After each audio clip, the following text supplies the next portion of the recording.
Example 3 is a typical question occurring often with permutations with repetitions. We're given some word, like here anaconda, where the same letter occurs several times or several letters occur several times. And now just using all of these letters, we are allowed to rearrange them in any way we like, and we want to find how many different artificial words can we build now. Well, if we're allowed to rearrange them in any way we want without restrictions, we have a typical case of permutations with repetitions, which means the A occurs 3 times, the N occurs 2 times, we have the C that occurs once, and the O that occurs once, and also the D occurs once.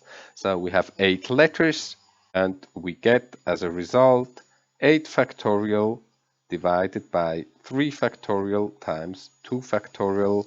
We can write times 1 factorial times 1 factorial times 1 factorial, but this is not needed.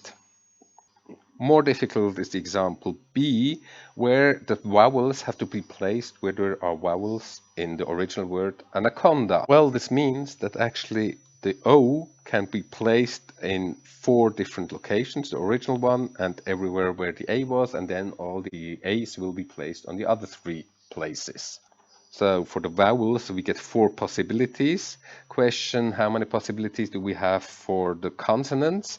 Well, there are also 4 consonants, 2 N's, 1 C and 1 D. So we're permutating or rearranging now these 4 vowels, whereof 2 are the same. So we get 4 factorial divided by 2 factorial.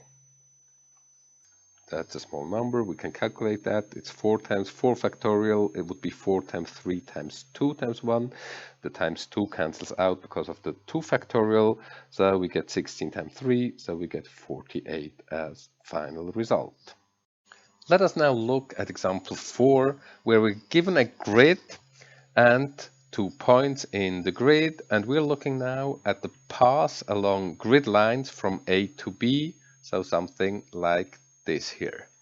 We're looking only at shortest possible path along these grid lines, which means we are not allowed, for example, to go back here or to go down. So all we are allowed to do is go to the left and to go up. There is a small mistake in here. It should be 2 minus 2, and so the point should be down here, the point 2 minus 2. Well, any path from A to B consists of 6 times going upwards and 5 times going to the left. Doesn't matter how I look at it, it's 6 times up, 5 times to the left. Now, using U for up and L for left, I can just write an arrangement of these 6U and 5L, and this corresponds exactly to one path.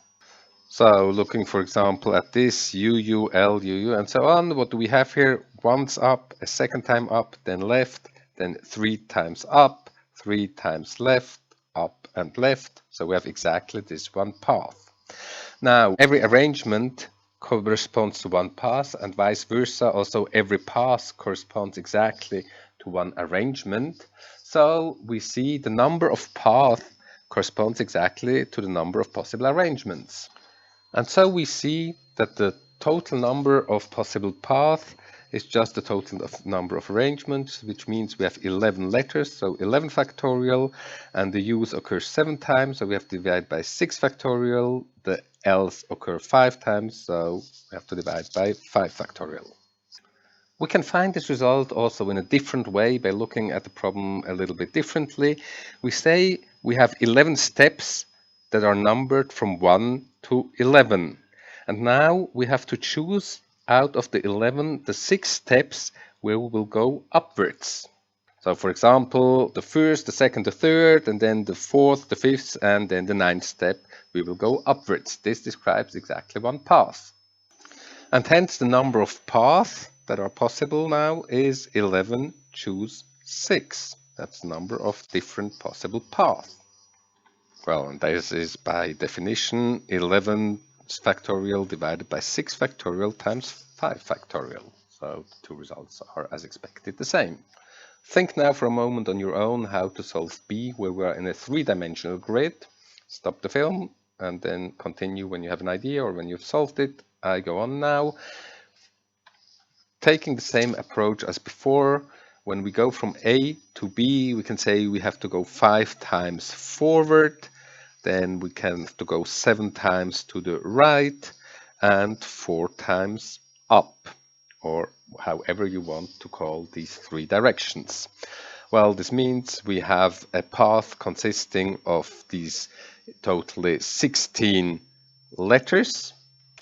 And hence we get for the number of possible paths just 16 factorial divided by all the repetitions. So 5 factorial times 7 factorial times 4 factorial.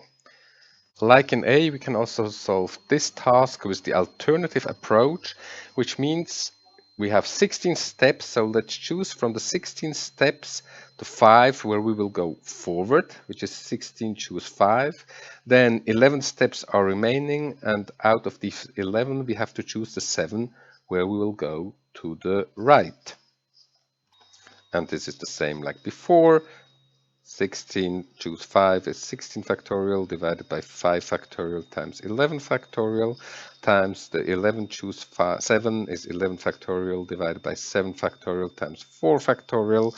The 11 factorial cancels out, and we get 16 factorial divided by 5 factorial times 7 factorials times 4 factorials.